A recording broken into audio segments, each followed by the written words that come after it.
We have some mustard greens and some collards growing here. See some of the little bugs eating up a few things That's right okay. here. It's a balance kind of thing. Because we do pesticide free here.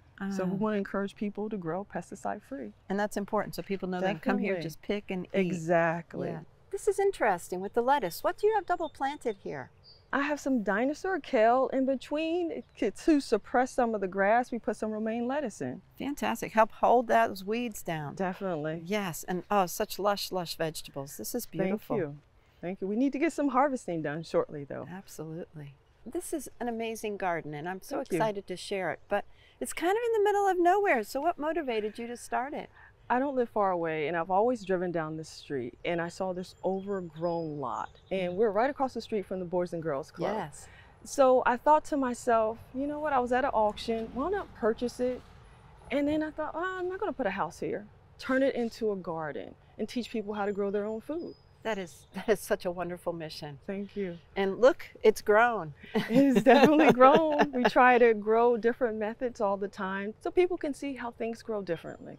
So you bring people in from the community to help? We do. We partner with the Boys and Girls Club, with a food pantry, so help them, give them what we harvest, give it to the neighbors. We create planter boxes with the Boys and Girls Club, and we give it to some of the kids in the neighborhood. I have a 7-year-old who comes by and he asks him, what you doing? Oh. And we'll harvest greens and we'll water plants and stuff like that, and he's learning, and I love it. Oh, and he probably loves it too. Yeah, and there's a young girl who she comes by and I teach her how to garden and give her plants too, and it's fun. It's so fun. It really is. Do you get to grow corn or any, crops that I think are really like kid fun to grow?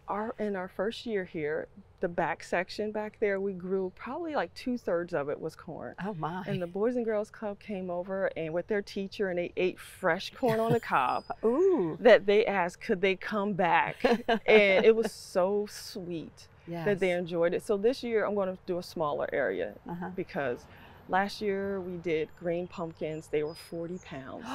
They were huge, but they took over. Yes. So every year we kind of mix it up and just do some fun stuff. Another year we grew vertically. So people saw cantaloupes growing vertically. Up we go. Exactly. Watermelons and everything else. You've got great metal supports there. How do you get these materials? A number of the things that we have, I found them. Meaning someone might have put them out, like the chairs or the benches here, or just some of the different bricks, and we'll bring them in. I'll find it on the street, I'll pick it up. But the cattle panels that you see, we'll either cut them in half to create the archway for the beans. Right. You can go and get a cattle panel for, $20. And you can simply cut it in half, and it allows you to do so many things to save yourself space. And it's so strong and sturdy. Definitely. And it lasts forever. Yes. Because I've used the little netting before, and it starts to collapse under the black beans and the black eyed peas, and those things make it a little bit cumbersome, and then the twine, you can't get it loose. So, but I always still show people those options. Yes, but that cattle panel, something strong and sturdy. But if and they don't leads have to the success. space, and then sometimes we'll even do things, structures with using bamboo and string. Yeah. Just giving you ideas so you can take those ideas home and use them. Speaking of using though, I saw in your back your compost pile where you had some I'll say chips and other organic matter. Where do you get all of your supplies for that? Because this garden is due to beautiful soil. Oh, thank you. Yes. My cousin does feel that. She's like, it's something in your soil. Yes. Once again, I might see a tree company and they're cutting down trees, and I'll say, hey, I'm over at such and such. You can dump them for free. I'll gladly take it. Or also Henrico has where you can get free chips. Yes. Wood chips. So I'll go there and I'll pick up some of the free wood chips. But also recently on Craigslist, they had horse manure for free. Nice. All I had to do was bring a pitchfork, put my pickup truck, back it up, and went to town. I was thankful it was mature and it wasn't smelly and everything, but put the boots on and had fun. Shana, you mentioned you use rainwater only, but I see a lot of water collection systems around here. Tell us about them. Well, I drove around the city and what I saw was they had at the different schools rain collection systems. And I was thinking, well, we collect a lot of rainwater anyway from our roofs. Right. Why don't you just make small little systems with, rain gutters? And I got some of the different barrels, discounted, found Craigslist, different locations. Wonderful. Because when I first started, oh gosh, It was the car and 5-gallon buckets. Oh, no. Bringing rainwater over. I put a water tote in the front. A neighbor was coming over and putting rainwater and water inside of it for me so I could water things. So, oh, so sweet. So we've come a long way. You have.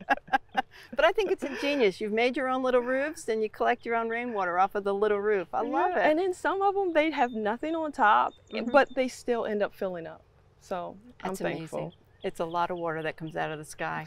Yes. Plus, we've got the nitrogen cycle. You know, as that raindrop falls down, it's collecting nitrogen on the way. And people don't remember that from their schooling.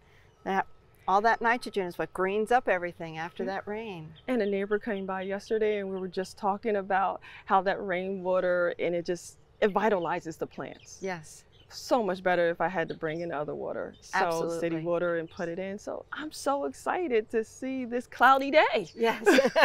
Rain's coming. I welcome the rain. Yes. Me too. But speaking of rain, I also see some fruit trees in the back, and they're tricky to get established just relying on rainwater. So tell me about the fruit trees. You know what? Very fortunate, because I put the fruit trees in, and like most people know, you're supposed to put them in the fall, or late fall. So I put them in December. Okay. A lot of times you find fruit trees around and about. They're trying to get rid of them in the store. They don't look the best. Sometimes that's the best time to get them. Yes, it is. So I just dug holes, buried them in the ground, filled it up with water a few times, but they got themselves established because we usually have like a wet winter or something. So I didn't really have to do very much work to them at all. But oh, what a great thing to be able to also show people that you can grow fruit trees in a small space. Yes, and after the first or second year, we had abundance of figs back there. I love and figs. I see the little tiny peaches growing. I'm excited about, but I'm gonna try to keep them small because it's about my little small friends that come and visit. Right. Not the squirrels, but the kids. The kids. I want them to be able to not just pick strawberries, but reach up and pick some fruit as well. What a great memory. So what's the next step? What's your future plans? To continue to grow the farm out, get some more volunteers, get more people in the community to actively come out, touch, taste things, you know, and really to try to get them to start growing some stuff. Yes. A woman drove past yesterday, and I just want to give her a plant or tomato plant, and we talked about her possibly growing it in a pot at home. Wonderful. So the goal is give her a tomato plant, start growing it on the windowsill. I think that's great. Yes. Get her growing, get her involved. What a great way to bring the community together. And what I've noticed is as people drive by, they say thank you. They like seeing it. A neighbor looks over that sits over there on the corner. He's just like, I enjoy seeing it. Every time I walk by, every year you're growing something different. You know, it's like, hey, can I convince you to get some kale? Can I get you some collards or whatever else? He's like, I don't like kind of that, but I'm gonna win you over sooner with some grains. And that's what it's all about. Exactly. I applaud your success. Thank you so much.